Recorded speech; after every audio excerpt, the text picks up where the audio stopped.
তো আগের ভিডিওতে আমরা আলোচনা করেছিলাম হচ্ছে পিয়াজের থিওরি অনুযায়ী প্রক্রিয়াটা কিভাবে হয় বা প্রসেসটা কিভাবে হয় যেখানে বাচ্চার জ্ঞান গঠন হয়।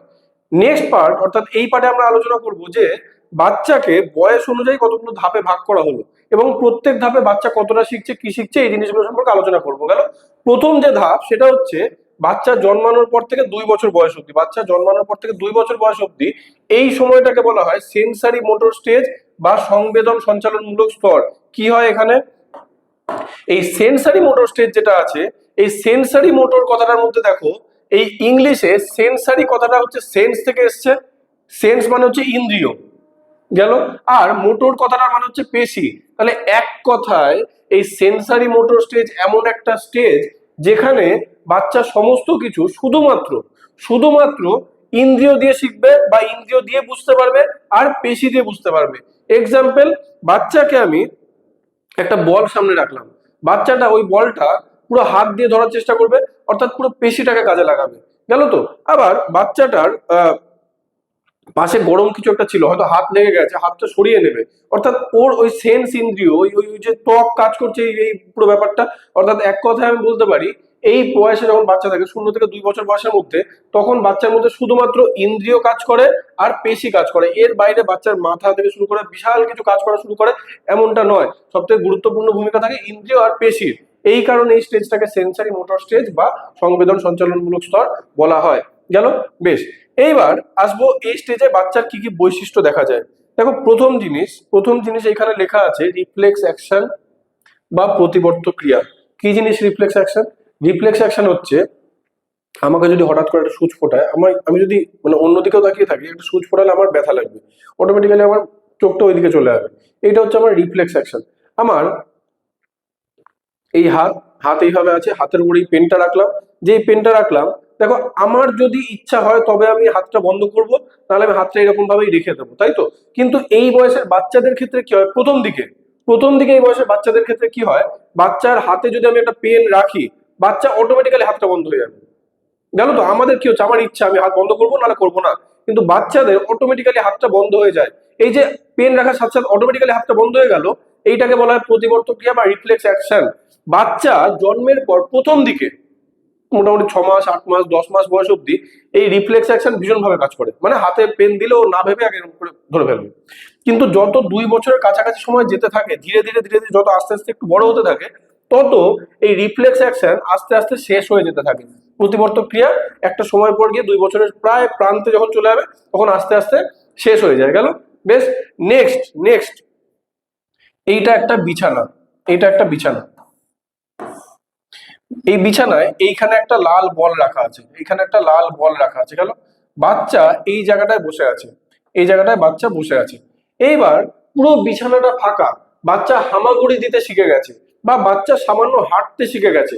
এই অবস্থায় এই বিছানার এই কোনায় বলটাকে রেখে বাচ্চাকে যদি এই কোনায় বসিয়ে রাখি, বাচ্চা এই কোনায় চুপচাপ বসে থাকবে না, বাচ্চা এদিকেও যাবে না, বাচ্চা সোজাসুজি ওই বলের দিকেই যাবে, গেল। এই যে একটা নির্দিষ্ট অভিমুখে যাচ্ছে, এটাকেই বলা হয় গোল ডিরেক্টেড বিহেভিয়ার বা লক্ষ্য কেন্দ্রিক আচরণ। এই বয়সের বাচ্চাদের মধ্যে লক্ষ্য কেন্দ্রিক আচরণ বা গোল ডিরেক্টেড বিহেভিয়ার দেখা যায়। বেশ, নেক্সট বলেছে বাচ্চারা ডিফার্ড ইমিটেশন বা নকল করে শেখে। কি জিনিস নকল করে শেখে? দেখো, এই যে আমরা যারা আছি, আমি তোমরা সবাই যারা আছি, আমরা এই যে বাবাকে বাবা বলে ডাকি, মাকে মা বলে ডাকি, এই বাবাকে বাবা বলে ডাকা বা মাকে মা বলে ডাকা, এইটা আমরা কি একা একা শিখে গেলাম? কোনো দিন না। ধরে নাও একটা বাঙালি পরিবারে একটা বাচ্চা জন্মগ্রহণ করেছে, ওই বাচ্চাটাকে নার্সিং হোম থেকে হয়তো তার বাবা মা নিল না, হয় না, এরকম অনেক কেস হয়।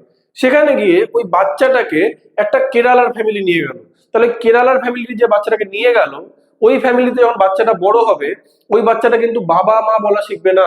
কেরালার ভাষায় বাবাকে যা বলে, কেরালার ভাষায় মাকে যা বলে, বাচ্চাটা কিন্তু সেটাই বলা শিখবে। তাহলে একটা জিনিস তো শিওর, যে আমি বাঙালি ঘরে জন্মগ্রহণ করেছি বলে বাবা মা শিখবো এমনটা নয়। আমি কোন পরিবেশে আছি এবং সেই পরিবেশে আমার কানের কাছে যারা আছে তারা বারবার কোন কথাটা বলছে, আমরা সেই কথাটাই নকল করি না। বাচ্চা বাবা বলা শেখে না, বাচ্চার কানের কাছে বারবার বাবা বলতে বলা হয়, যে কারণে বাচ্চা একটা সময় পর বাবা বলতে শিখে যাচ্ছে। বাচ্চার কানের কাছে বারবার মা বলতে বলা হয়, সেখান থেকে বাচ্চা নকল করে মা বলা শিখছে। এবং এই যে বাবা বলা শিখছে, মা বলা শিখছে, পুরো জিনিসটা এই বয়সেই হয়, অর্থাৎ এই স্টেজেই হয়। এইখানে এই কারণে আমি বলতে পারি বাচ্চা এই সময় নকল করে শেখে বা ডিফার্ড ইমিটেশন। বেশ, নেক্সট নেক্সট যে জিনিসটা আছে দেখো, এইখানে আমি আসছি, এই এক্সাম্পলটাতেই আসছি।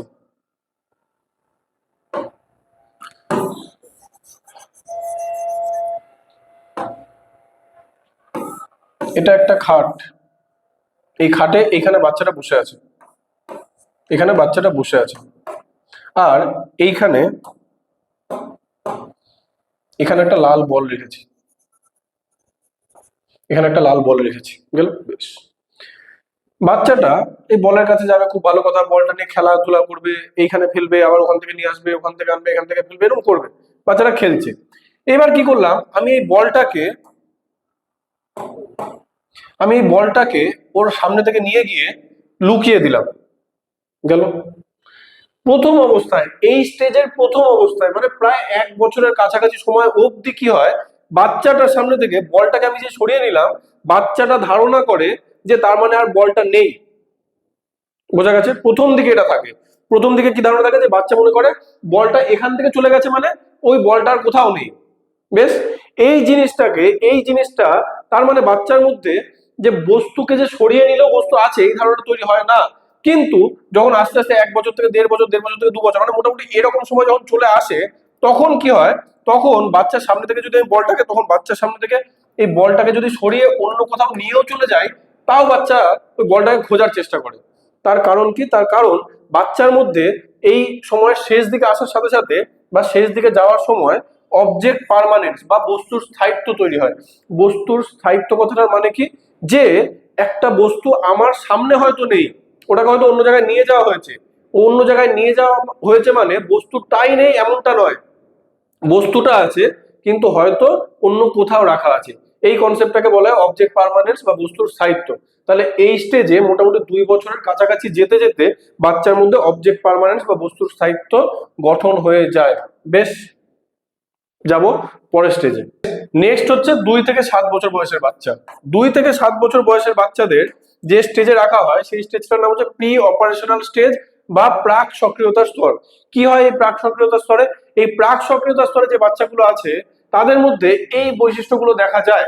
এই বৈশিষ্ট্যগুলোর মধ্যে প্রথম যে বৈশিষ্ট্যটা আছে দেখো, তার নাম কি? ট্রান্সডাকটিভ রিজনিং। কি জিনিস ট্রান্সডাকটিভ রিজনিং? ভালো করে খেয়াল করি, একটা বাচ্চা আছে, গেল। বেশ, এই বাচ্চাটার কাছে একটা লাল বল দিলাম, একটা ছোট্ট লাল বল দিলাম। এই লাল বলটা যখন বাচ্চাকে দিলাম, বাচ্চা ওই লাল বলটা মাটিতে ফেললো, দেখলো ডগ খেয়ে আবার উপরে উঠে গেছে, আবার ধরলো, আবার ফেললো, আবার ধরলো, আবার দেওয়ালের দিকে ছুড়লো, আবার আসলো, আবার ধরলো। এখান থেকে বাচ্চার এই লাল বলটা সম্পর্কে একটা ধারণা তৈরি হলো, যে তার মানে লাল রঙের গোল কোনো জিনিস, ওই জিনিসটাকে যদি আমি কোথাও ছুড়ি ওটা আবার আমার কাছে ফিরে আসবে, গেল। কিন্তু এবার বাচ্চাটাকে আমি পরের দিন লাল বলের জায়গায় একটা লাল আপেল দিলাম, একটা লাল আপেল দিলাম, গেল। বাচ্চা তো এখন এই স্টেজে আছে, এই স্টেজে কি হবে, বাচ্চা না ওই যে লাল বলটাকে ভেবেছিল যে লাল মানে ওটা ফেললে আবার আমার কাছে চলে আসবে, ওটা বল হবে, এই জিনিসটা ধারণা তৈরি হয়ে গেছে। এবার একটা লাল আপেল যেই দিয়েছি আমি যে আপেল দিয়েছি, আপেলটাকেও বাচ্চা খাওয়ার জিনিস হিসাবে না দেখে ওটাকেও বল হিসাবেই দেখবে। বাচ্চা ওটাকে নিচে ফেলে আবার ধরার চেষ্টা করবে, গেল। দেখো একটা জিনিস কি, যে বল সম্পর্কে ওর মধ্যে যে ধারণা তৈরি হয়েছিল একদম ঠিক ধারণা, যে বল নিচে ফেললে আবার হাতে চলে আসে, আবার উপর দিকে ফেললে আবার হাতে চলে আসে। কিন্তু এই যে যুক্তিটা বাচ্চার মধ্যে তৈরি হয়েছিল, এই যে যুক্তিটা বল সম্পর্কে যে যুক্তিটা বাচ্চার মধ্যে তৈরি হয়েছিল, এই যুক্তিটাকে বাচ্চা সব ক্ষেত্রে অ্যাপ্লাই করতে যায় এবং সব ক্ষেত্রে অ্যাপ্লাই করতে গিয়ে বাচ্চা ভুল করে ফেলে। এই ধরনের যুক্তিকে বা এই ধরনের যুক্তিপূর্ণ চিন্তাকে বলা হয় ট্রান্সডাকটিভ রিজনিং বা অবযুক্তিপূর্ণ বিচার। বোঝা গেছে? অর্থাৎ এই স্টেজের বাচ্চারা কোনো একটা ঘটনাকে কেন্দ্র করে যুক্তি দেয়, কিন্তু যুক্তিটা মানে ভুলভাল যুক্তি হয় আর কি, এটার সাথে ওটার কোনো মিনিং নেই, এটার সাথে ওটা কোনো রিলেট করা যায় না, কিন্তু এরকম একটা যুক্তি দিল, অদ্ভুত একটা যুক্তি দিয়ে দিল। এই ধরনের অদ্ভুত যুক্তি দিয়ে বাচ্চা যেটা বোঝাতে চায় এটাকে বলা হয় অবযুক্তিপূর্ণ বিচার বা ট্রান্সডাকটিভ রিজনিং। বোঝা গেছে? বেশ, নেক্সট পয়েন্ট দেখো, এই অ্যানিমিজম বা সর্বপ্রাণবাদ, এইটার থেকে 22 সালের টেট, 23 সালের টেট, সি টেটের যে কোনো পেপার তুলে নাও, মানে ম্যান্ডেটরি কোশ্চেন আছে এইটুকু পার্ট থেকে। কি জিনিস অ্যানিমিজম? একটা বাচ্চা রাস্তা দিয়ে হেঁটে যাচ্ছে, রাস্তা দিয়ে বাচ্চাটা হেঁটে যাচ্ছে, গেল। বাবা মায়ের সাথে হেঁটে যেতে যেতে বাচ্চাটা এইখানে পড়ে গেল, বাচ্চাটা এখানে পড়ে গেছে, পড়ে গেল, পড়ে গিয়ে বাচ্চাটার পায়ে কেটে গেছে। এবার কাঁদতে কাঁদতে ওই বাচ্চাটা ওর বাবা মাকে বলবে যে এক্ষুনি তুমি রাস্তাটাকে মেরে দাও, এক্ষুনি রাস্তাটাকে লাথি মারো। তার মানে কি? তার মানে ওই বাচ্চাটা ধারণা করছে যে রাস্তাটার জন্য আমি পড়েছি, রাস্তাটার মধ্যেও মনে হয় প্রাণ আছে। এই কারণে ওর বাবা মাকে বলছে কি যে রাস্তাটাকে যদি তুমি মারো তাহলে রাস্তাটারও লাগবে, যেমন আমার লেগেছে। গেল? অর্থাৎ বাচ্চা কি করে, যে কোনো জড় বস্তুর মধ্যে প্রাণ খোঁজার চেষ্টা করে। এই ধারণাটাকে বলা হয় অ্যানিমিজম বা সর্বপ্রাণবাদ। যেমন আরো একটা এক্সাম্পল, বাচ্চা হাঁটছে, বাচ্চা হাঁটার সময় উপর দিকে চাঁদটাকে দেখছে, ও ধরে নিচ্ছে যে চাঁদটাও মনে হয় ওর সাথে সাথে হেঁটে হেঁটে আসছে। তাহলে কি হচ্ছে, বাচ্চা এবার চাঁদের মধ্যেও প্রাণ খুঁজে পেয়েছে। এই যে যে কোনো জড় বস্তুর মধ্যে বাচ্চা প্রাণ খুঁজে পাচ্ছে, এটাকে অ্যানিমিজম বা সর্বপ্রাণবাদ বলা হয়। বোঝা গেছে? বেশ।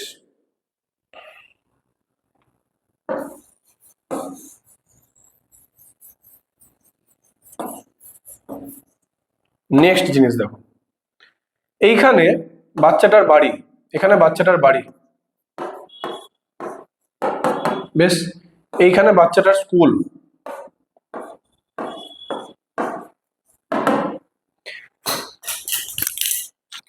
বাচ্চাটাকে বাড়ি থেকে স্কুলে ওর বাবা নিয়ে গেল, এরকম ভাবে রাস্তাটা দিয়ে, এরকম বেঁকে বেঁকে, এরকম ভাবে বেঁকে বেঁকে রাস্তাটা দিয়ে এরকম ভাবে স্কুলে নিয়ে গেল।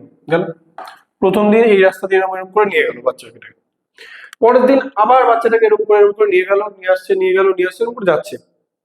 এইবার কি হলো দেখো, বাচ্চাটাকে প্রায় অনেক দিন, 50 দিন, 50 দিন বাচ্চাটাকে ওর বাবা মা রোজ নিয়ে যাচ্ছে, নিয়ে আসছে, নিয়ে যাচ্ছে, নিয়ে আসছে। বেশ, এবার কি হলো, এবার বাচ্চাটাকে একদিন একা ছেড়ে দিল। বাচ্চাটা এই রাস্তা ধরে গেল, এই রাস্তা ধরে গেল, এই রাস্তা ধরে গেল, এই রাস্তা ধরে গেল, এখানে আসলো, গেল। কিন্তু কিন্তু বাচ্চাটা এই রাস্তা ধরে গেল, ভালো কথা, তাহলে যে রাস্তা ধরে তুই গেছিলিস সেই রাস্তা ধরেই তোর আসার কথা। কিন্তু কি হবে, বাচ্চাটা এই রাস্তা ধরে যেতে পারবে, কিন্তু ওকে যে ব্যাকে আসতে হবে তখন আর বাচ্চা রাস্তা গুলিয়ে ফেলছে, গন্ডগোল করে ফেলছে। অর্থাৎ বাচ্চাকে আমি যে মুখে ধারণা তৈরি করেছি, এই দিকে নিয়ে গেছিলাম বাচ্চাটাকে, একদিন নিয়ে গেলাম, দুদিন নিয়ে গেলাম, এই যে নিয়ে গেলাম যখন, বাচ্চা বাড়ি থেকে স্কুল যাওয়ার রাস্তাটা বুঝে গেছে, কিন্তু স্কুল থেকে বাড়ি ফিরতে গিয়ে গন্ডগোল করে ফেলছে। অর্থাৎ বাচ্চাকে কোনো একটা ধারণা দিলে তার উল্টো ধারণাটা বাচ্চার মধ্যে তৈরি হয় না। বোঝা গেছে? এইটাকে আরো সহজভাবে ব্যাখ্যা করি, বাচ্চাকে আমি বললাম 5+3=8, বা বাচ্চা নিজেই শিখে গেছে 5+3=8। চলো, বাচ্চাকে 5টা বল দিয়েছিলাম, তারপরে 3টে বল দিলাম, বাচ্চার কাছে টোটাল বল হয়ে গেল 8টা। বেশ, তাহলে বাচ্চাকে এবার আমি যদি বলি যে 8টা বলের থেকে 3টে বল বাদ দিলে কটা বল হবে, তাহলে এই জিনিসটা কি, এই জিনিসটা বিয়োগ হবে না? এই জিনিসটা বিয়োগ হবে না? যোগের উল্টো ধারণায় তো বিয়োগ। কিন্তু এই বয়সের যে বাচ্চারা থাকে, এই বয়সের বাচ্চাদের এই বিপরীত ধারণাটা তৈরি হয় না। অর্থাৎ আমি এদিক থেকে এদিকে নিয়ে গেলাম, বাচ্চা এদিক থেকে আর এদিকে আসতে পারবে না। যদি এদিক থেকে এদিকে নিয়ে গিয়ে আবার এদিক থেকে এদিকে আসতে পারতো, সেটাকে বলা হয় রিভার্সিবিলিটি, সেটাকে বলা হয় রিভার্সিবিলিটি, রিভার্সে আসতে পারছে। কিন্তু এই বয়সের বাচ্চারা এদিক থেকে ওদিকে নিয়ে যাওয়ার পর আর পিছনে আসতে পারে না, এই জিনিসটাকে বলা হয় ইরিভার্সিবিলিটি। তাহলে এই বয়সের বাচ্চাদের মধ্যে কি থাকে, এই বয়সের বাচ্চাদের মধ্যে ইরিভার্সিবিলিটি বা অপ্রত্যাবর্তকতা কাজ করে। বোঝা গেছে? এই ইরিভার্সিবিলিটির একটা বাস্তব জীবনের এক্সাম্পল দেখি।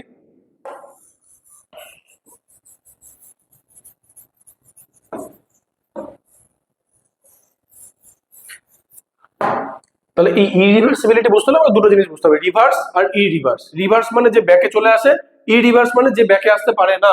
এই তো ব্যাপার। আমি তোমাকে দুটো এক্সাম্পল দিচ্ছি, সহজ এক্সাম্পল, দেখো আরো সহজ হয়ে যাবে জিনিসটা। আমি তোমাকে বললাম বরফ গলে জল হয়েছে, আর দুধ থেকে দই তৈরি হয়েছে। বেশ, দুটোই তো হয়। এবার আমাকে একটা জিনিস বলো, বরফ থেকে যখন জল তৈরি হলো, বরফটা ফ্রিজের থেকে বের করলাম, ফ্রিজের থেকে বের করে রাখলাম, কিছুক্ষণ পর দেখবো বরফ গুলো জল হয়ে গেছে, গেল। আবার ওই যে জলটা হয়ে গেল, ওই জলটাকে আবার যদি আমি ফ্রিজে রেখে দিই, তাহলে ওই জলটা আবার বরফ হয়ে যাবে না?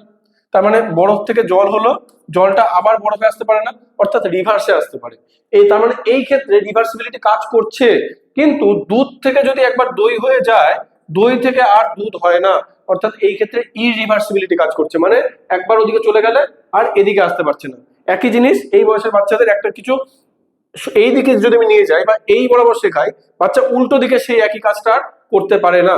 এই কারণে বাচ্চার মধ্যে কি থাকে, ইরিভার্সিবিলিটি বা অপ্রত্যাবর্তকতা কাজ করে। বেশ, নেক্সট, 2 থেকে 7 বছর বয়সের বাচ্চাদের মধ্যে একটা জিনিস দেখা যায়, বাচ্চাটা টিভি চালিয়েছে, বাড়িতে এই একটাই টিভি আছে, পুরো বাড়িতে এই একটাই টিভি আছে। এই টিভিটাতে মা সিরিয়াল দেখে, বাবা খবর দেখে, আর বাচ্চাটা কার্টুন দেখে, বাবা নিউজ দেখে, আর মা সিরিয়াল দেখে। গেল? ব্যাস। এইবার কি হবে, মা যখন সিরিয়াল দেখে, বাবা জানে যে তখন সিরিয়াল দেখার টাইম, মা সিরিয়াল দেখবে। বাবা যখন খবর দেখছে, মা বাবাকে বাধা দেয় না। কিন্তু কিন্তু সমস্যা হচ্ছে বাচ্চাটাকে নিয়ে। বাচ্চাটা চায় যে এই যে আমি টিভিটা আছে, এই টিভিতে আমি সব সময় কার্টুন দেখবো, এবং শুধু আমি দেখবো না, আমি যে কার্টুনটা দেখছি এই কার্টুনটা দেখতে আমার ভালো লাগছে, আর আমার ভালো লাগছে মানে আমার বাবা মায়েরও ভালো লাগতে হবে। এই বয়সের বাচ্চাদের মধ্যে একটা ধারণা থাকে যে যে জিনিসটা, যে কাজটা করতে আমার ভালো লাগছে, আমার আশপাশে যারা আছে তাদের প্রত্যেকের সেই কাজটা করতে ভালো লাগতে বাধ্য তারা। গেল? এই ধারণাটাকে বলা হয় ইগোসেন্ট্রিজম বা আত্মকেন্দ্রিকতা। এই বয়সের বাচ্চারা আত্মকেন্দ্রিক হয় বা ইগোসেন্ট্রিক হয়, যে কারণে বাচ্চা মনে করে যে এই জিনিসটা আমার ভালো লাগছে মানে এই জিনিসটা সবাইকে ভালো লাগতে হবে বা সবার ভালো লাগতে হবে। বোঝা গেছে? তাহলে এই বয়সের বাচ্চাদের আরেকটা বৈশিষ্ট্য হচ্ছে ইগোসেন্ট্রিজম বা আত্মকেন্দ্রিকতা। বেশ, নেক্সট।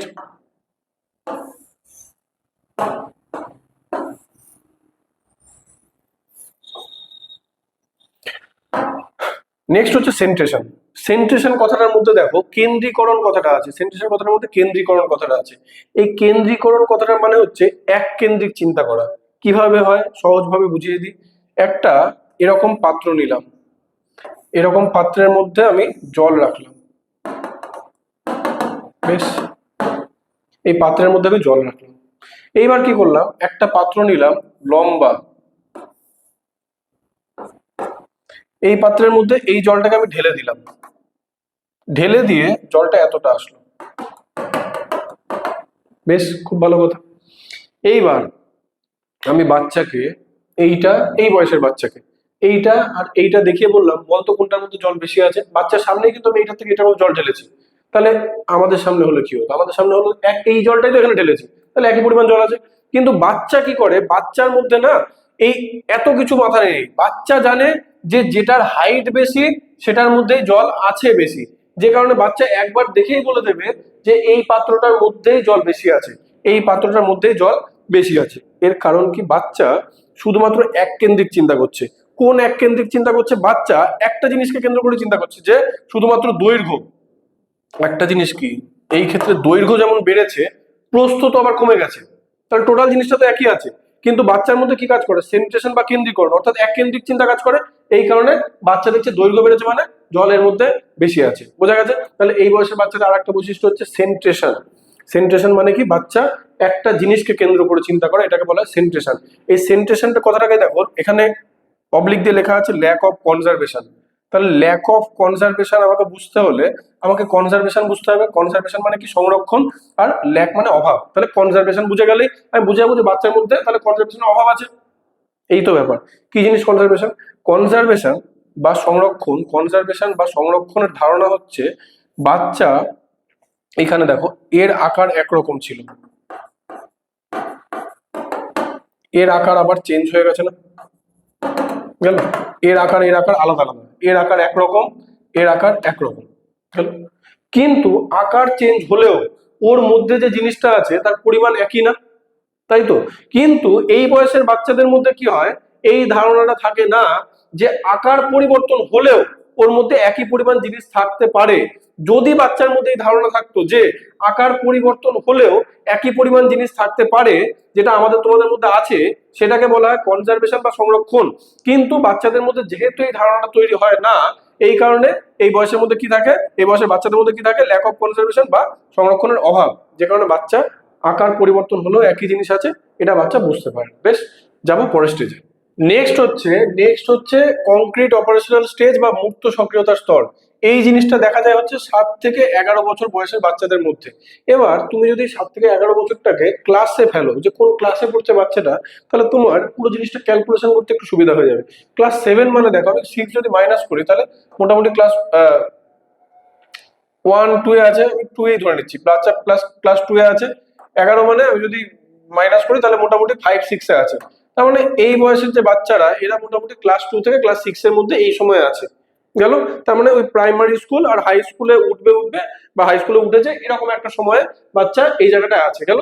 তাহলে ওই বয়সের বাচ্চাটাকে এবার কল্পনা করুন, একটা বাচ্চা যে বাচ্চাটা হাই স্কুল শেষ করছে এবং প্রাইমারি স্কুল শেষ করছে এবং হাই স্কুলে উঠছে, এইরকম সময় বাচ্চার মধ্যে কোন কোন বৈশিষ্ট্যগুলো দেখা যায়। দেখো এই সময় যে বাচ্চা, এই সময়ের বাচ্চাটাকে বোঝার আগে একটু আগে এর আগের যে স্টেজটা ছিল সেখানে একটা জিনিস তোমাদের পড়েছিলাম, ট্রান্সডাক্টিভ রিজনিং বা অবযুক্তিপূর্ণ বিচার, যেখানে বাচ্চা কি করে যুক্তি দেয় কিন্তু ভুলভাল যুক্তি দেয়। গেল তো।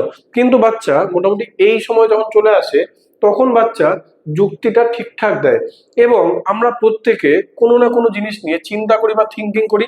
এবার আমরা এখানে যারা আছে আমরা সবাই অ্যাডাল্ট, সবাই বড় হয়েছি, আমাদের চিন্তাটা অনেক ডিপ হয়, অনেক গভীরে হয়, যে কোনো জিনিসটা আমরা অনেক বেশি ভাবতে পারি। বাচ্চা হয়তো আমাদের মতো অনেক বেশি ভাবতে পারে না, কিন্তু যেটুকুই ভাবুক না কেন সেটাকে বাচ্চা কি করে লজিক দিয়ে বা যুক্তি দিয়ে ভাবে। এই কারণে বলা যেতে পারে এই বয়সের বাচ্চাদের মধ্যে লজিক্যাল থিঙ্কিং বা যুক্তিপূর্ণ চিন্তা কাজ করে। বোঝা গেছে? বেশ। এর আগের স্টেজে আমরা এই জিনিসটা দেখেছিলাম না, ইরিভার্সিবিলিটি। কি হয়েছিল ইরিভার্সিবিলিটিতে বা অপ্রত্যাবর্তকতাতে? যেখানে বাচ্চাকে আমি এদিক থেকে ওদিকে একটা কাজ শেখালাম, বাচ্চা ওদিক থেকে এদিকের কাজটা আর করতে পারছে না। এক্সাম্পল কি, বাচ্চাকে যোগ শেখালাম কিন্তু বাচ্চাকে বিয়োগ যেই করতে দিলাম বাচ্চা বিয়োগ আর করতে পারছে না। এটা আগের স্টেজে ছিল। কিন্তু এই স্টেজে বাচ্চা যখন চলে আসবে তখন বাচ্চাকে যদি আমি যোগ শিখিয়ে দিই, বাচ্চা নিজে নিজেই বিয়োগ করতে পারবে। বাচ্চাকে যদি আমি গুণ করা শিখিয়ে দিই বাচ্চা নিজে নিজেই ভাগ করতে পারবে। অর্থাৎ এই দিক থেকে ওদিকে কিছু একটা শেখালে বাচ্চা অপোজিট কাজটা করতে পারবে। একই রকম ভাবে বাচ্চার ক্ষেত্রে তাহলে এখানে আরো কি হবে, এখানে বাচ্চাকে বাড়ি থেকে স্কুল অবধি একা যেতে পারছিল বাচ্চা আগের স্টেজে, কিন্তু স্কুল থেকে বাড়িতে আসতে পারছিল না আগের স্টেজে, কিন্তু এখানে কি হবে স্কুল থেকে আবার বাড়িতেও আসতে পারবে। অর্থাৎ উল্টো কাজটাও বাচ্চা করতে পারে। এই কারণে এই বয়সে বাচ্চাদের মধ্যে কি তৈরি হয়, রিভার্সিবিলিটি তৈরি হয়ে গেল। আগের স্টেজে দেখো,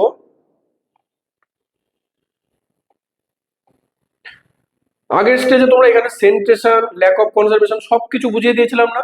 এই দুটো জিনিসের সামারি কি দাঁড়িয়েছিল, যে এই পাত্র থেকে এই পাত্রের মধ্যে যদি জল ঢালি তাহলে ওই যে জলটা একই পরিমাণ আছে, বাচ্চা বলছিল না, বাচ্চা কি বলছিল এর মধ্যে জল বেশি আছে। কিন্তু এই বয়সে এর পরের যে স্টেজ, এইখানে বাচ্চার মধ্যে দেখো পুরো উল্টো জিনিসটা হয়ে গেছে। ওখানে ছিল সেন্ট্রেশন, এখানে হয়ে গেছে ডিসেন্ট্রেশন। ওখানে ছিল ল্যাক অফ কনজারভেশন, এখানে হয়ে গেছে কনজারভেশন। মানে এর আগের স্টেজে এইগুলো সম্পর্কে ধারণা ছিল না, কিন্তু এখন ধারণা তৈরি হয়ে গেছে।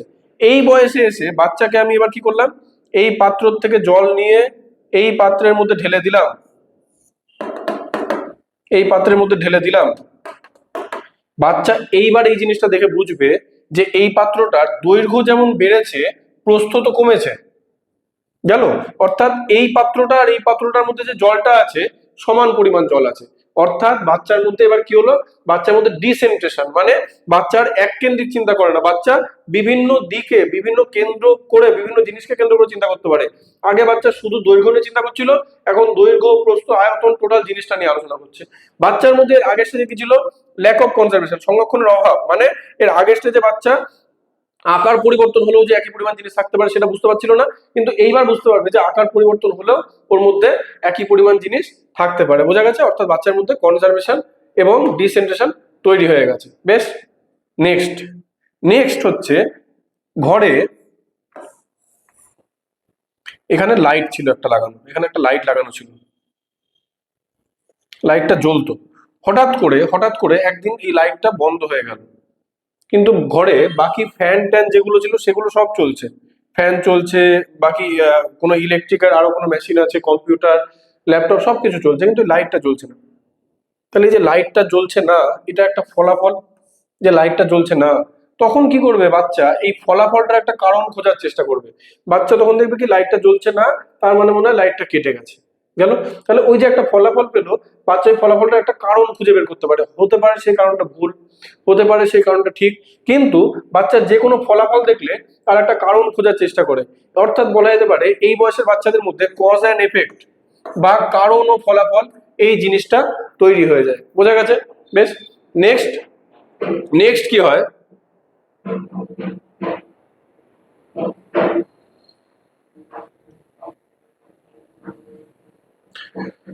নেক্সট দেখো, নেক্সট হচ্ছে একটা বাচ্চার সামনে আমি এরকম চতুর্ভুজাকার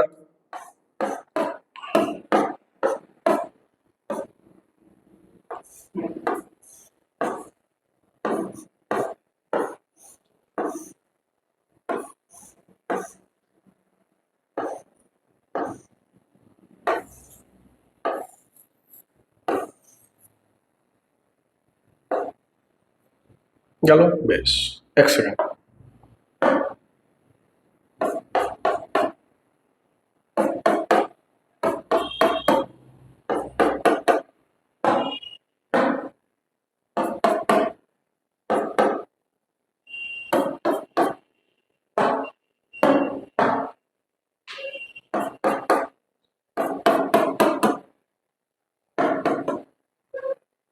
আচ্ছা, কিছু কম আছে, একটা কম, একটা।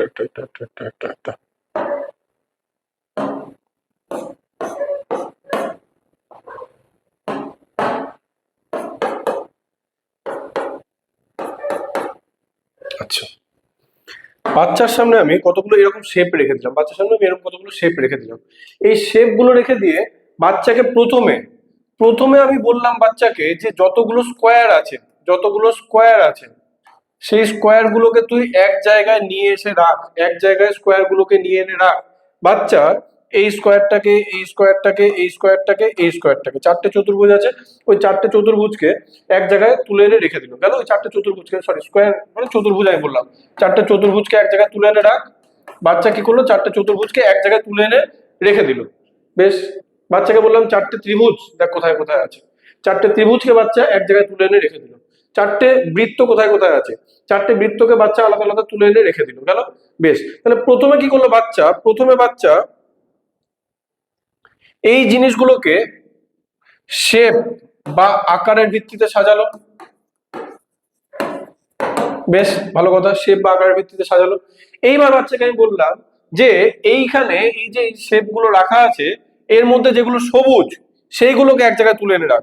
বাচ্চা এইটাকে তুললো, এইটাকে তুললো, এইটাকে তুললো, এইটাকে তুললো। বাচ্চাকে বললাম এবার লাল যেগুলো আছে সেগুলোকে তুলে আন।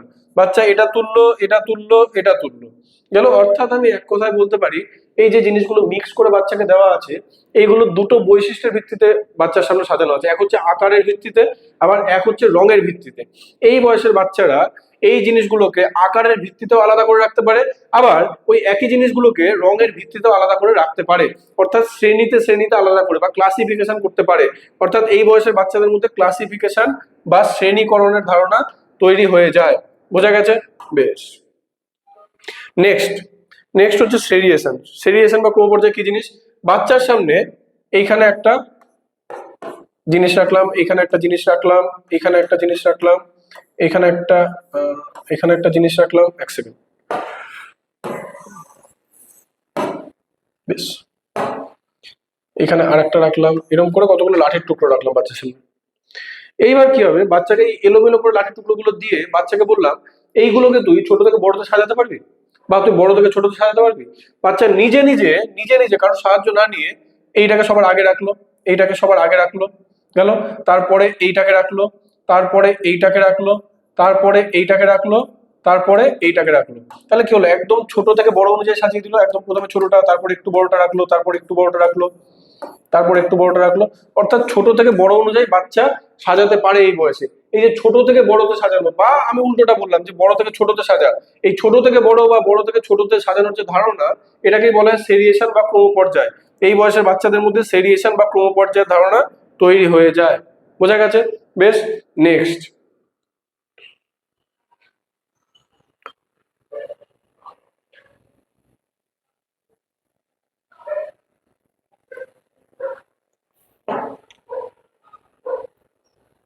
আচ্ছা, নেক্সট দেখো ভালো করে, আমি তিনটে ছেলে মেয়েকে রাখলাম, এ বি। আমি বাচ্চাকে বললাম এ এ বি এর থেকে ভালো, এ বি এর থেকে ভালো। গেল, বেশ। আবার বাচ্চাকে আমি বললাম এই যে বি বি আমার সি এর থেকে ভালো।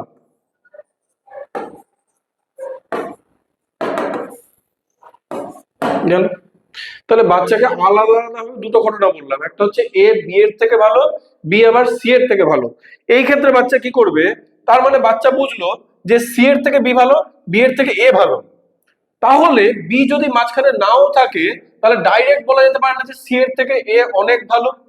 অর্থাৎ বাচ্চা দেখো দুটো আলাদা আলাদা ক্ষেত্রকে একসাথে মিলিয়ে ওদের মধ্যে একটা সম্পর্ক স্থাপন করে দিয়েছে না। এই যে কনসেপ্টটা, এটাকে বলা ট্রানজিটিভিটি বা সম্পর্ক স্থাপন করা। এক্সাম্পল নি, বাচ্চা, বাচ্চার বাবা আছে, মা আছে, গেল। বেশ, বাবার একটা ভাই আছে, বাবার একটা ভাই আছে। এবার বাবার যে ভাই তাকে বাবা ভাই বলে ডাকে, কিন্তু বাচ্চা বাচ্চা বাবার ভাইকে তো ভাই বলে ডাকবে না।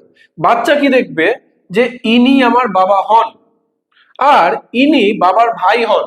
এইখান থেকে বাচ্চাকে কি শেখানো হবে যে বাবার ভাই, তাহলে তাকে তুমি কাকা বলে ডাকবা, গেল। বেশ, আবার বাবার একটা দাদা আছে, বাবার একটা দাদা আছে। বেশ, তাহলে এখানেও কি হলো, বাবার সাথে দাদা সম্পর্ক ছিল আলাদা, বাচ্চার সাথে এই যে বাবার যে দাদা তার সম্পর্ক আলাদা, কিন্তু বাচ্চা বাবার দাদাকে দাদা বলে ডাকবে না, তাকে ডাকবে জ্যাঠা বলে, গেল। তাহলে তাহলে এখানে কি হলো, দুটো আলাদা আলাদা সম্পর্ককে বাচ্চা জুড়ে দিল না বা সম্পর্ক স্থাপন করলো। এই কনসেপ্টটাকে বলে ট্রানজিটিভিটি বা সম্পর্ক স্থাপন করা। এই বয়সের বাচ্চাদের মধ্যে ট্রানজিটিভিটি বা সম্পর্ক স্থাপন করার প্রক্রিয়া চলে আসে। বেশ, যাবো পরের স্টেজে। নেক্সট স্টেজ হচ্ছে ফর্মাল অপারেশনাল স্টেজ বা যৌক্তিক সক্রিয়তা স্তর। এই বয়সের বাচ্চাদের সাধারণত 11 থেকে 18 বছরের মধ্যে রাখা হয়, গেল। এই বয়সের বাচ্চাদের ক্ষেত্রে যে বৈশিষ্ট্যগুলো দেখা যায় তার মধ্যে একদম ফার্স্ট যে বৈশিষ্ট্যটা লেখা আছে, বিমূর্ত চিন্তন বা অ্যাবস্ট্রাক্ট থিঙ্কিং। কি জিনিস এই অ্যাবস্ট্রাক্ট থিঙ্কিং?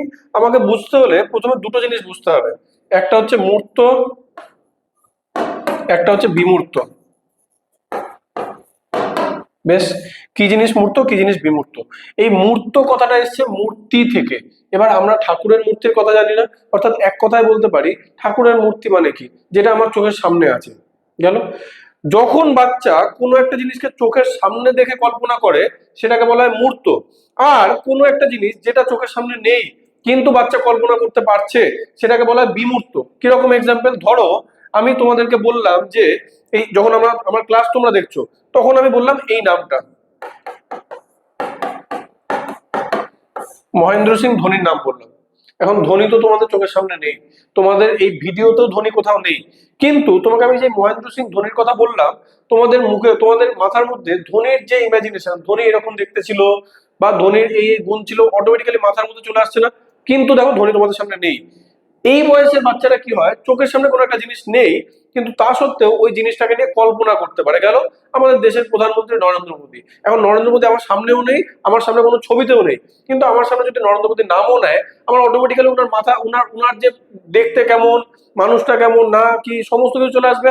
যদি আমাদের মুখ্যমন্ত্রী মমতা ব্যানার্জির কথা বলে আমার অটোমেটিক্যালি মাথায় চলে আসবে যে ওই ওই উনাকে কেমন দেখতে, উনার কি বৈশিষ্ট্য আছে, উনি কি কাজ করেছে না করেছে, সমস্ত কিছু চলে আসবে, তাই তো? অর্থাৎ এক কথায় কোনো একটা জিনিসকে চোখের সামনে না দেখেও কল্পনা করতে পারছি, এই জিনিসটাকে বলা হয় অ্যাবস্ট্রাক্ট থিঙ্কিং বা বিমূর্ত চিন্তন। এই বয়সের বাচ্চাদের মধ্যে অ্যাবস্ট্রাক্ট থিঙ্কিং বা বিমূর্ত চিন্তন ডেভেলপ হয়ে যায়, বাচ্চারা পারে, গেল। নেক্সট নেক্সট হচ্ছে ডিডাকটিভ রিজনিং। এই ডিডাকটিভ রিজনিং বুঝতে হলে আমাকে আগে দুটো জিনিস বুঝতে হবে। কি জিনিস ডিডাকটিভ? এই ডিডাকটিভ রিজনিং বা অবরোহী চিন্তন বুঝতে হলে আগে আমাকে দুটো জিনিস বুঝতে হবে, একটা হচ্ছে আরোহী, যার ইংলিশ হচ্ছে ইনডাকটিভ, একটা হচ্ছে অবরোহী যেটার ইংলিশ হচ্ছে ডিডাকটিভ। এই আরোহী বা অবরোহী খুব সহজ এক্সাম্পল দিচ্ছি। ধরো যে তোমাদের বাংলার ক্লাস নেয়, সে তোমাদের সন্ধি বিচ্ছেদ করাচ্ছে। এই সন্ধি বিচ্ছেদের ক্লাসে তোমাদেরকে দুভাবে সে শেখাতে পারে। কি করলো, প্রথম দিন প্রথমে এসেই বললো যে অ যোগ আ সমান আ হয়, এটা বলে দিল, আগে এটা বলে দিল। তারপর কি করলো, এর সাপেক্ষে কিছু সূত্র, এর সাপেক্ষে কিছু এক্সাম্পল বা উদাহরণ দিল। তাহলে আমি বলতে পারি ম্যাডাম বা স্যার প্রথমে কি দিয়েছে, প্রথমে একটা সূত্র দিয়েছে, প্রথমে একটা সূত্র দিয়েছে, তারপরে দিল হচ্ছে উদাহরণ, তারপরে দিল হচ্ছে বেশ কিছু উদাহরণ দিল, এটা এটা এটা এটার উপরে কখন উদাহরণ দিল। যখন কোনো জিনিস সূত্র থেকে উদাহরণে যায়, যখন কোনো জিনিস সূত্র থেকে উদাহরণে যায় তখন সেটাকে বলা হয় অবরোহী।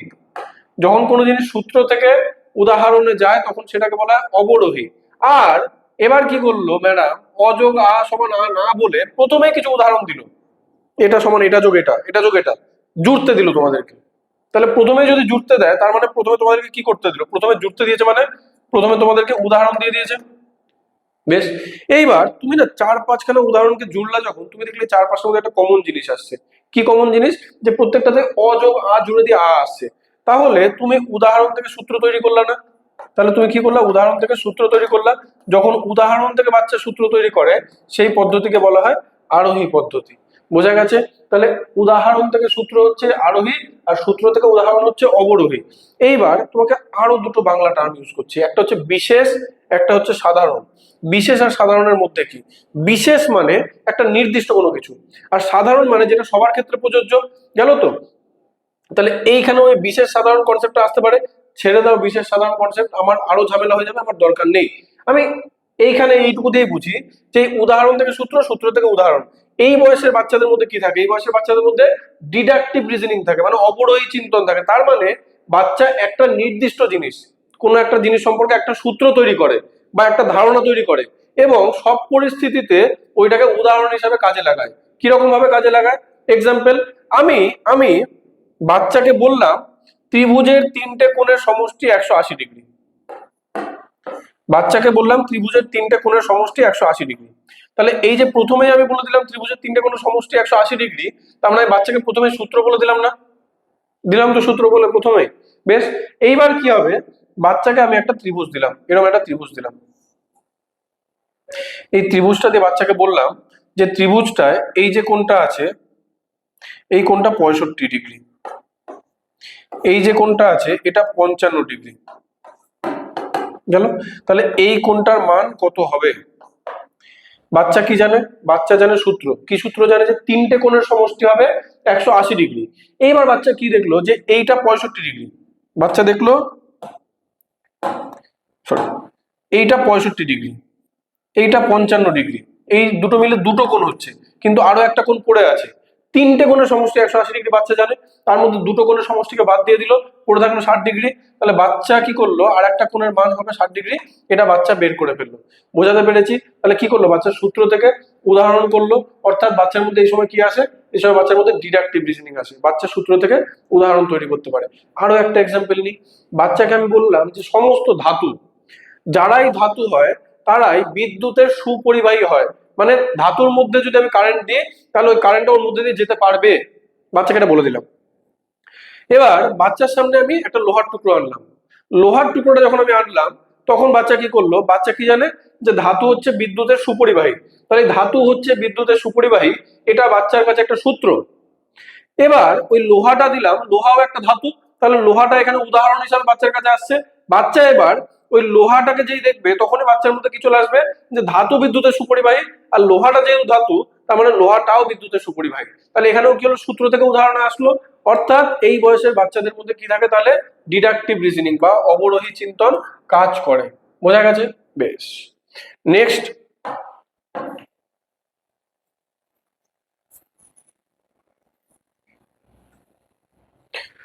নেক্সট হচ্ছে হাইপোথেটিক্যাল থিঙ্কিং। কি জিনিস হাইপোথেটিক্যাল থিঙ্কিং? আমি বাড়িতে আছি, আমি খবর পেলাম আমার একটা ছোট ভাই রাস্তায় বাইকে অ্যাক্সিডেন্ট করেছে, রাস্তায় বাইকে অ্যাক্সিডেন্ট করেছে। গেল? বেশ, আমার কাছে খবর আসলো যে ভাই বাইকে অ্যাক্সিডেন্ট করেছে। এবার আমার কাছে যখনই খবর আসলো যে ভাই বাইকে অ্যাক্সিডেন্ট করেছে, তখন আমার মাথার মধ্যে না অনেকগুলো জিনিস চলতে থাকবে। কি? যে কি কারণে অ্যাক্সিডেন্টটা করলো? ওর দোষে অ্যাক্সিডেন্ট করলো? আমার কাছে কি আসছে? একটা করলাম হচ্ছে যে ওর দোষে অ্যাক্সিডেন্ট করলো, দুই করলাম যে অন্য দিক থেকে হয়তো একটা গাড়ি এসেছিল তার দোষে অ্যাক্সিডেন্ট হয়েছে, তিন আমি ধারণা করলাম যে ও কি মদ খেয়ে গাড়ি চালাচ্ছিল, চার নাম্বার আমি ধারণা করলাম যে ওকে খুব রাফ গাড়ি চালাচ্ছিল। এরকম ভাবে আমাদের কাছে যখন কোনো একটা ঘটনা আসে আমরা ওই জিনিসটা সম্পর্কে বিভিন্ন রকম চিন্তা ভাবনা করতে থাকি। এই যে বিভিন্ন রকম চিন্তা ভাবনা করতে থাকি, এই সবকটা চিন্তা তো সঠিক নয়।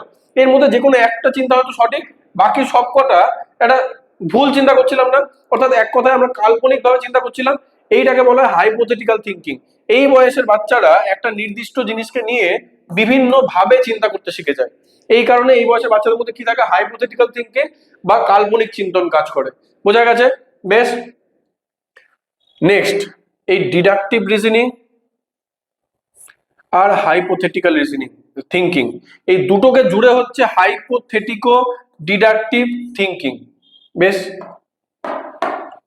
আমি হাইপোথেটিক ও ডিডাকটিভ থিঙ্কিং বোঝানোর আগে আরো একটা এই হাইপোথেটিক্যাল থিঙ্কিং এর এক্সাম্পল দিচ্ছি, তাহলে আরো সহজ হয়ে যাবে।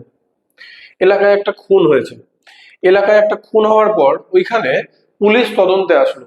পুলিশ দেখলো যে ওই যে যাকে খুন করা হয়েছে সে রাস্তার ধারে পড়ে আছে। এবার রাস্তার ধারে তাকে পড়ে থাকতে দেখে পুলিশ কিছু অনুমান করে যে উনাকে হয়তো এইভাবে খুন করা হয়েছে, উনাকে হয়তো ওইভাবে খুন করা হয়েছে, উনাকে হয়তো উনার খুব কাছের মানুষ খুন করেছে, উনাকে হয়তো কেউ ব্যবসায়িক ঝামেলার কারণে খুন করেছে। এই যে মাথার মধ্যে আলাদা আলাদা চিন্তা ভাবনা গুলো আসছে, এগুলো প্রত্যেকটা এক একটা হাইপোথিসিস। অর্থাৎ ওই মুহূর্তে কি চলছে, পুলিশের মধ্যে হাইপোথেটিক্যাল থিঙ্কিং চলছে বা কাল্পনিক চিন্তন চলছে গেল, যেটা বাচ্চার মধ্যে এই বয়সে চলে আসে। এবার দেখবো হচ্ছে এই হাইপোথেটিক্যাল আর ডিডাকটিভ এই দুটো জুড়ে হয় হচ্ছে হাইপোথেটিকো ডিডাকটিভ থিঙ্কিং। কি জিনিস? হাইপোথেটিকো ডিডাকটিভ থিঙ্কিং হচ্ছে প্রথমে হাইপোথিসিস হবে, মানে প্রথমে বিভিন্ন রকম কাল্পনিক চিন্তা করব দেখি কিভাবে করব। ওই যে আমি ছিলাম, আমার ভাইয়ের অ্যাক্সিডেন্ট হয়েছিল, আমার ভাইয়ের অ্যাক্সিডেন্টের খবর যখন আমি পেলাম তখন আমার মাথার মধ্যে আলাদা আলাদা অনেকগুলো জিনিস কাজ করেছিল। আমার ভাই খারাপ গাড়ি চালাচ্ছিল, অন্য একটা গাড়ি এসে মেরে দিয়েছে, আমার ভাই মদ খেয়ে গাড়ি চালাচ্ছিল, আমার ভাই হয়তো খুব রাফ গাড়ি চালাচ্ছিল, চারটে কারণ এসেছিল না? এই যে চারটে আলাদা আলাদা কারণ এসেছিল, এইগুলো প্রত্যেকটা ছিল আমার হাইপোথিসিস। কেন? বেশ। এইবার আমি ভাইয়ের কাছে পৌঁছালাম, তারপর সমস্ত কিছু হওয়ার পর আমি জানতে পারলাম যে ভাই আহ উল্টো দিক থেকে যে গাড়িটা আসছিল তার দোষে অ্যাক্সিডেন্ট করেছে। বেশ, তাহলে এইখান থেকে আমার এই সিদ্ধান্তটা আমার মাথার মধ্যে গেঁথে গেল যে ভাইয়ের অ্যাক্সিডেন্ট করার কারণ হচ্ছে ও নিজে নয়, উল্টো দিক থেকে যে গাড়িটা আসছিল। এইবার আমি যখন রাস্তায় গাড়ি চালাতে যাব বা ভাই যখন রাস্তায় গাড়ি চালাতে যাবে, আবার হয়তো কোনোদিন ভাইয়ের অ্যাক্সিডেন্ট হয়েছে, ওই মুহূর্তে কি হবে, আমার না এই জিনিসটা আমার মাথায় ফিক্সড হয়ে গেছে যে অ্যাক্সিডেন্ট হলে সব থেকে বেশি এই কারণটাই হতে পারে। কারণ আগের হাইপোথিসিসে এই কারণটা সঠিক প্রমাণ হয়েছিল। এই কারণে কি হয়, এইটা আমার মাথার মধ্যে একটা সূত্র হিসাবে বসে গেছে যে ওই অ্যাক্সিডেন্ট মানে উল্টো দিকের গাড়ির কারণে হয়তো হয়েছে। দ্বিতীয়বার যখন ভাইয়ের অ্যাক্সিডেন্ট হলো তখন আমার মধ্যে এই ডিডাকটিভ থিঙ্কিং কাজ করবে যেটা আগে হয়েছিল। অর্থাৎ আগে যে সূত্রটা হয়েছিল সেটা দিয়েই আমি এবারের উদাহরণটাকে প্রতিষ্ঠা করতে চাইবো। এই কারণে এটাকে বলা হয় হাইপোথেটিকো ডিডাকটিভ থিঙ্কিং। বোঝা গেছে? অর্থাৎ একটা জিনিস হাইপোথিসিস করে একটা কারণে আসবো এবং সেই কারণটাকে প্রত্যেকটা ক্ষেত্রে আমি প্রয়োগ করব, এটাকে বলা হয় হাইপোথেটিকো ডিডাকটিভ থিঙ্কিং বা কাল্পনিক অবরোহী চিন্তন। বেশ, নেক্সট, এই বয়সের বাচ্চাদের মধ্যে লাস্ট আর একটা জিনিস দেখা যায়, সেটা হচ্ছে অ্যাডোলেসেন্ট ইগোসেন্ট্রিজম। কি জিনিস? দেখো, এর আগে তোমরা ইগোসেন্ট্রিজম বা আত্মকেন্দ্রিকতা জিনিসটা পড়েছো, যেখানে কি পড়েছিলাম, ইগোসেন্ট্রিজম বাচ্চাদের ছিল না, যেখানে পড়েছিলাম যে বাচ্চার যে জিনিসটা ভালো লাগছে সেটা সবার ভালো লাগবে। কিন্তু এইখানে দেখো, এইখানে কিন্তু শুধু ইগোসেন্ট্রিজম বলেনি, এখানে কৈশোর আত্মকেন্দ্রিকতা বা অ্যাডোলেসেন্ট ইগোসেন্ট্রিজম বলেছে না, বলছে এই 11 থেকে 18 বছর বয়সের বাচ্চাদের মধ্যে একটা প্রবণতা তৈরি হয় যেটা অনেক ক্ষেত্রে পরবর্তীতেও থেকে যায়। কি প্রবণতা? যে আমাকে কেমন দেখতে লাগছে। দেখো, দুর্গাপুজোয় আমরা দুর্গা ঠাকুর দেখতে গেছি, কিন্তু দুর্গা ঠাকুর দেখতে গিয়ে আমরা নিজেরা আমাদের এক্সট্রিম লেভেলে সাজতে পছন্দ করি। কেন সাজতে পছন্দ করি? যে আমার মধ্যে একটা জিনিস কাজ করে যে আমাকে কেমন দেখতে লাগছে এটা বাকিরা কেমন ভাবে দেখবে। অর্থাৎ এক কথায় আমার সম্পর্কে সমাজের কি ধারণা তৈরি হচ্ছে, সমাজ আমাকে ভালো ভাবছে, সমাজ আমাকে খারাপ ভাবছে, এইটাকেই বলে অ্যাডোলেসেন্ট ইগোসেন্ট্রিজম। অনেক সময় দেখবা এই জিনিসটা কাজ করে যে ওই একটা ছেলে, এই 11 থেকে 18 বছর বয়সে একটা ছেলে গেল, ও হয়তো ওর বন্ধু বান্ধবের সাথে আড্ডা ইয়ার্কি মারছিল, আড্ডা ইয়ার্কি মারতে গিয়ে বন্ধু বান্ধবের মধ্যে বিভিন্ন রকম কথা আসে, সেরকম ভাবে কথা বলছিল। হঠাৎ করে ও দেখলো এই পাশ দিয়ে ওদের পাড়ার একজন যাচ্ছে, ওই পাশ দিয়ে ওই লোকটাকে যেই যেতে দেখবে সাথ সাথ ওরা ওদের যে কথোপকথন, সেই কথোপকথনের টপিক চেঞ্জ করে দেবে। তার কারণ কি? ওদের মধ্যে এই ধারণাটা থাকে যে আমরা যে এই আড্ডা ইয়ার্কি মারছি উনি আমাদেরকে দেখে হয়তো খারাপ ভাবতে পারে। অর্থাৎ এই বয়সের বাচ্চারা কি করে, অন্য কেউ আমাকে কি ভাবছে এটা নিয়ে ওরা ভাবতে থাকে। এটাকে বলা হয় অ্যাডোলেসেন্ট ইগোসেন্ট্রিজম। গেল, এই অ্যাডোলেসেন্ট ইগোসেন্ট্রিজম বা কৈশোর আত্মকেন্দ্রিকতার কারণে এই বয়সের ছেলে মেয়েদের মধ্যে সাজার প্রবণতা খুব বেড়ে যায়, মেয়েদের মধ্যে আরো বেশি অ্যাডোলেসেন্ট ইগোসেন্ট্রিজম কাজ করে। যে কারণে মেয়েদের মধ্যে এটা কাজ করে যে আমাকে সুন্দর দেখতে হবে, সুন্দর দেখাতে হবে বাকিদের, যে আমাকে দেখে যেন সবাই সুন্দর বলে। এই জিনিসটাকে কৈশোর আত্মকেন্দ্রিকতা বা অ্যাডোলেসেন্ট ইগোসেন্ট্রিজম বলা হয়। কিন্তু একটা জিনিস দেখো, এই অ্যাডোলেসেন্ট ইগোসেন্ট্রিজম আমি যদি পুরো জিনিসটাকে একটা গ্রাফ হিসাবে ধরি, তাহলে দেখো একদম ছোটবেলায় তো অ্যাডোলেসেন্ট ইগোসেন্ট্রিজম বা কৈশোর আত্মকেন্দ্রিকতা এত কাজ করেনি। ছোটবেলায় এটা কম ছিল, যত বয়স বাড়তে বাড়তে 11 থেকে 18 দিকে গেছে, তত আস্তে আস্তে কৈশোরাত্মকেন্দ্রিকতা বেড়েছে না, তত আস্তে আস্তে কৈশোরাত্মকেন্দ্রিকতা বেড়েছে। বাড়তে বাড়তে মোটামুটি যখন 18-র কাছাকাছি চলে আসলো, এরপর কি হয়, 18-র পর 20, 21, 22, 23, 24 এরকম বয়সে আমরা আস্তে আস্তে প্রতিষ্ঠিত হই। 26, 27, 28, 29 এরকম বয়সে আমরা বিয়ে থাওয়া করি, তারপর আমাদের বাচ্চা হয়। এই যখন আস্তে আস্তে বাচ্চা হচ্ছে, তখন আর আমাকে কেমন দেখতে লাগছে এটা নিয়ে আমরা খুব বেশি ভাবি না, বরং আমরা না নিজের থেকে আমাদের যে বাচ্চা বা সংসার জীবন এর মধ্যে যখন এনগেজ হয়ে যায়, তখন সমাজ আমাকে নিয়ে কি ভাবছে, কেউ আমাকে ভালো বলছে, কেউ আমাকে খারাপ বলছে, এগুলো নিয়ে অত বেশি ভাবি না। অর্থাৎ এই 18 বছরের পর থেকে ধীরে ধীরে এই অ্যাডোলেসেন্ট ইকোসেন্ট্রিজমের গার্ভটা আবার নিচের দিকে নামতে থাকে। বোঝা গেছে? তাহলে চাইল্ড এজ ছোটবেলায় এটা সব থেকে কম থাকে, 18 বছর বয়সের কাছাকাছি সময় এটা সর্বোচ্চ থাকে, আবার যত অ্যাডাল্ট এজের দিকে যায় তত এই অ্যাডোলেসেন্ট ইকোসেন্ট্রিজম আবার আস্তে আস্তে কমতে থাকে। বোঝা গেছে? এই ভিডিওতে এইটুকু আলোচনা করলাম। নেক্সট আমাদের স্টেজ সম্পর্কে যা ধারণা ছিল পুরোপুরি কমপ্লিট। এর পরের পার্টে আমরা দেখবো হচ্ছে এডুকেশনাল ইমপ্লিকেশন বা শিক্ষাগত তাৎপর্য, পিয়াজের যে তত্ত্ব তার শিক্ষাগত তাৎপর্য কি, বা আমরা পিয়াজের তত্ত্বকে ক্লাসরুমে কিভাবে অ্যাপ্লাই করবো, এটা সম্পর্কে আমরা পরের ভিডিওতে জানবো।